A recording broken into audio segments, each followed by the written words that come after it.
चीर कर धरती का दामन उम्मीदों का बीज बोता हूँ। मैं एक भारतीय किसान हूँ, चैन से कहाँ सोता हूँ। हेलो दोस्तों, नमस्कार, स्वागत है आपका हमारे YouTube channel India's talk with Alok में। दोस्तों, हमारे ये दो पंक्तियों को सुन के आप लोगों को पता चल गया होगा कि आज हम लोग किसके बारे में बात करने वाले हैं, किस टॉपिक पे बात करने वाले हैं। दोस्तों, आज हम लोग भारतीय किसानों के बारे में बात करने वाले हैं। दोस्तों, लाल बहादुर शास्त्री जी ने एक नारा दिया था, जय जवान जय किसान। उन्होंने किसानों की तुलना हमारे भारतीय सैनिकों के साथ किया था, लेकिन आज के डेट में हमारे देश में जो किसानों की वैल्यू है वो ना के बराबर है। दोस्तों, भारत एक कृषि प्रधान देश है। भारत के 60% लोग कृषि पर ही निर्भर करता है। अगर भारतीय किसान ना हो और भारतीय किसान अपने खेतों में अन्न, फल, सब्जियां ना उगाएं तो शायद लोगों को दो वक्त की रोटी के लिए भी तड़पना पड़ेगा। दो वक्त की रोटी मिलना भी मुश्किल हो जाएगी। दोस्तों, भारत में भारतीय किसानों की जो वार्षिक आय होती है वो लगभग 1.5 लाख के बराबर है, जो आज के समय में बिल्कुल ना के बराबर है। दोस्तों, हमारे किसान जो भी फल, सब्जियां, अन्न अपने खेतों में उगाते हैं, कड़ी मेहनत, परिश्रम करना पड़ता है, पसीना बहाना पड़ता है, पूरे दिन बिना खाए रहना पड़ता है, तब जाके कहीं कोई फसल खेतों में उग पाता है। लेकिन हम उन किसानों को कोई वैल्यू नहीं देते हैं। हमारी जो भारत की जनता है, लगभग मैक्सिमम जनताएं उनकी कोई वैल्यूएशन नहीं देती हैं। उनके फल, सब्जी, अनाज, दालें की जो कीमत है, उनका जो भाव मिलना चाहिए, जो रेट मिलना चाहिए, उनको नहीं मिलता है। जो व्यापारी लोग हैं, जो हमारे किसानों से फल, सब्जियां, दाल, अनाज ये सब खरीद कर मार्केट में बेचते हैं, वो उनसे मामूली कीमत दे करके इन सब चीज़ों को खरीदते हैं और 3 गुना 4 गुना मुनाफे पे उसको मार्केट में लाकर सप्लाई करते हैं, बेचते हैं। जिससे दोस्तों हमारे किसानों की जो आय है दिन प्रतिदिन तो घटती जा रही है, लेकिन जो व्यापारी हमारे किसानों से अनाज, फल, सब्जियां खरीद कर मार्केट में बेचते हैं, उनकी आय तो दिन प्रतिदिन 2 गुनी 3 गुनी बढ़ती ही जा रही है। दोस्तों, हमारे देश में आज जो कुकिंग ऑयल है, खाने का जो तेल है, उसका कीमत आसमान छू रहा है। मस्टर्ड ऑयल, जो सरसों की तेल है दोस्तों, वो आज 200 रुपया केजी हो गया है।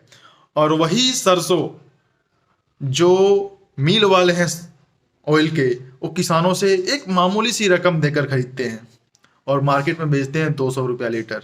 तो जाहिर सी बात है दोस्तों, उनकी आय तो बढ़ेगी ही बढ़ेगी, लेकिन हमारे किसानों की आय नहीं बढ़ेगी।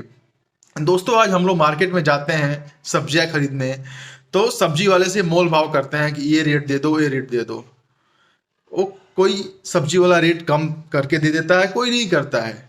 लेकिन दोस्तों, शायद ये बात हमको आपको नहीं मालूम है, वो लोग मंडी से जो सब्जी उठाते हैं जिस रेट पे, उससे कहीं बहुत ज़्यादा सस्ता किसान से जो बड़े बड़े व्यापारी लोग हैं मंडियों में लेके आते हैं, जो कि एक उचित वैल्यू नहीं है उनके अनाज की, फल की, सब्जियों की। दोस्तों, हमें एक बात को सोचना होगा कि हमें किसानों के लिए दयावान होना पड़ेगा, ताकि उनकी भी जो आय है बढ़े। अभी मैंने क्या बताया कि उनकी मासिक आय तो छोड़ो, जो वार्षिक आय है 1.5 लाख रुपया है प्रति वर्ष। दोस्तों, कुछ भी नहीं है। जो महंगाई आज की डेट में बढ़ती जा रही है, खेती करना सबके बस की बात नहीं रही है। दोस्तों, जो कृषि उपकरण है उनके दाम बढ़ते जा रहे हैं, उर्वरक है उनकी दाम बढ़ती जा रहे हैं, समय पे उनको उर्वरक नहीं मिलता है, मार्केट में अवेलेबल नहीं होता है। अगर किसी दुकान पे अवेलेबल भी होता है उर्वरक, तो 2 गुनी 3 गुनी रेटों में उनको मिलता है। दोस्तों, अब खेती करना छोटे किसानों की बस की बात नहीं है। दोस्तों, ऐसे ही अगर यही हाल रहा तो धीरे धीरे जो छोटे किसान हैं वो खेती करना बंद कर देंगे, जिससे क्या होगा, हमारे देश में अनाज की संकट पैदा हो जाएगी। हमारे देश की जो बड़ी बड़ी सिटियां हैं, शहरें हैं, वो गाँव पे निर्भर करती है, गाँव के किसानों पे निर्भर करती है।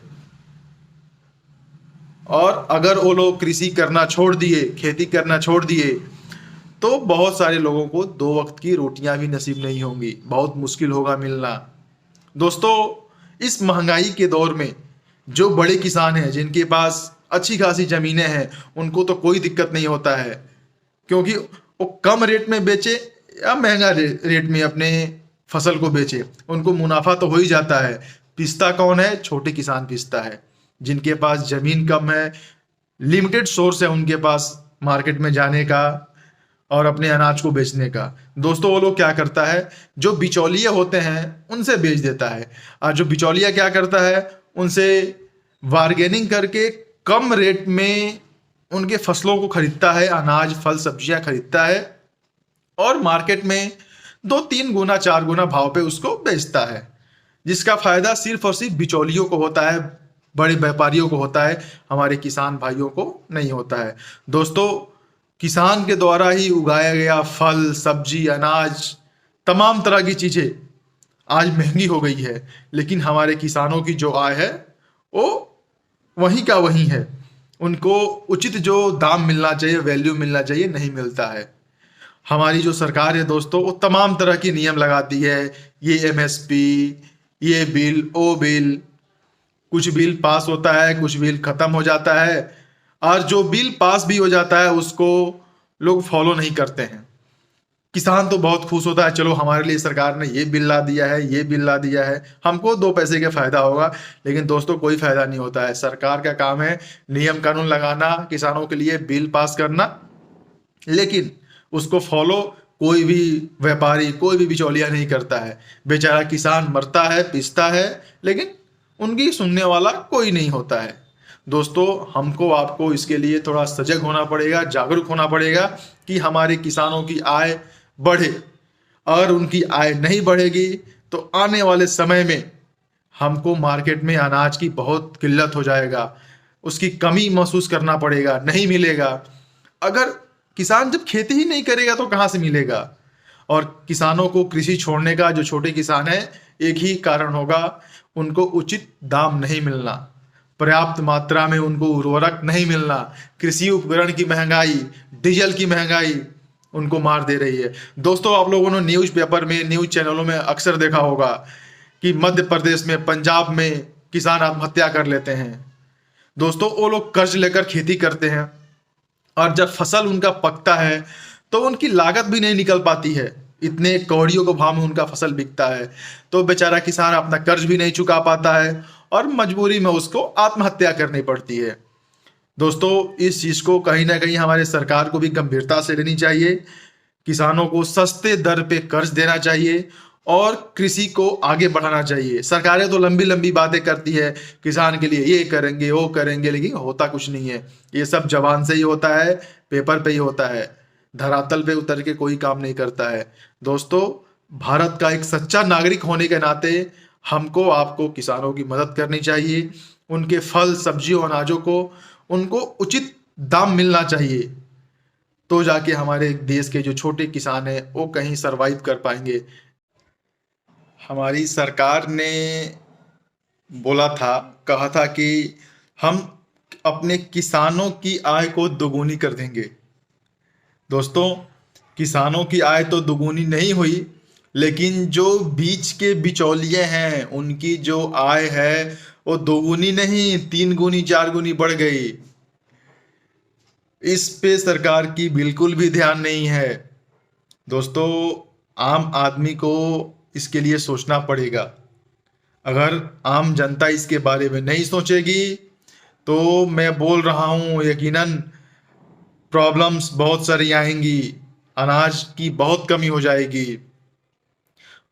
और दोस्तों, हम सबको एक साथ मिलकर हमें हमारे किसानों की हेल्प करनी पड़ेगी, मदद करनी पड़ेगी, जिसका एक ही कारण है मदद करने का, कि वो आत्महत्या करना बंद कर देंगे, वो मरना छोड़ देंगे। और जिसका एक ही रीजन है दोस्तों, उनके फसलों का उचित दाम मिलना, फल सब्जियां जो भी वो उगाते हैं उसकी एक उचित जो रेट है उनको मिलनी चाहिए। अगर उचित दाम नहीं मिलेगा तो वो आत्महत्या करेंगे। इसके लिए मैं हाथ जोड़ के सभी लोगों से ये नम्र निवेदन करता हूँ, विनती करता हूँ कि हम सभी लोग मिलकर एक मुहिम चलाएं और हमारे जो भारतीय किसान हैं उनकी हम मदद करें, सहायता करें, जिससे उनके फसलों को, फल सब्जियों को एक उचित दाम मिल सके और वो आत्महत्या करने के लिए उतारू ना हो। दोस्तों, किसानों की जान बचानी बहुत ज़रूरी है, इसीलिए हमें हम सबको मिलके हमारे किसानों की सहायता करनी चाहिए, उनका मदद करना चाहिए। दोस्तों, आज के लिए इस वीडियो में इतना ही। धन्यवाद।